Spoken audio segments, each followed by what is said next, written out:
Technology competition between the US and China today is intense. Both countries, I think, have recognized the importance of technology to national power, to independence, to economic power for a long time.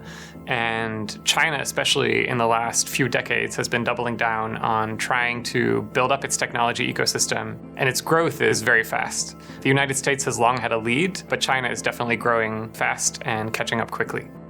The competition over technology is essentially also a competition over talent. The United States started the 21st century as the leader in producing STEM PhDs.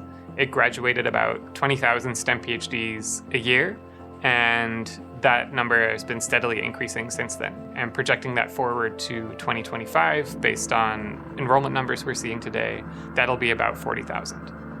Now, China started the 21st century graduating about 10,000 STEM PhDs a year, and those are mostly lower quality degrees. In the mid-2000s, China overtook the United States in terms of sheer numbers, and it's increased its steady growth since then. And the quality has also increased.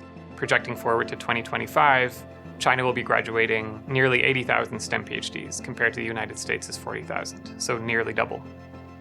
One of the key advantages the United States has and continues to have is international talent.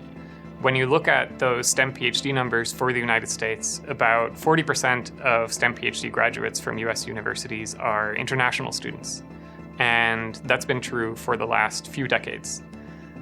If you take away those international STEM students, China wouldn't just double the United States by 2025, it would actually more than triple US numbers by 2025. So one of the things the United States has to do for sure if it wants to keep up with China is to continue attracting and then also retaining those international students. The United States has historically been very good at retaining the international STEM talent it attracts. But today, the United States immigration system poses great challenges to people who want to stay.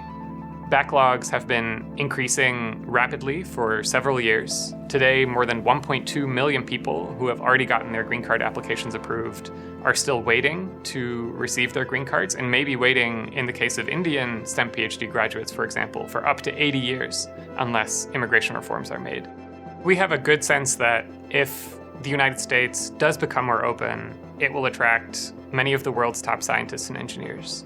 There are surveys showing that around 60% of international scientists and engineers would want to come to the United States if given the opportunity, whereas that same number for China is around 10%. So that's really a fundamental advantage the United States has. People want to come here. The question is, are they in fact able to come here?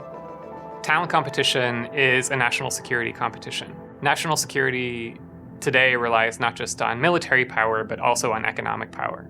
And economic power is ultimately driven by innovation. And innovation is driven by talent. So talent is really essential to national security and to technology competition in general. It's important the United States tackle these challenges today. China is investing heavily, and there's no sign that that's slowing down. Between 2012 and 2021, the budget of its Ministry of Education doubled, and those investments are still increasing. One important dynamic in talent competition is that talent attracts talent. Scientists and engineers want to be around other people working on the same problems at the cutting edge. So once China crosses a critical threshold, it's going to get much easier for it to attract international talent. The United States should act before that happens.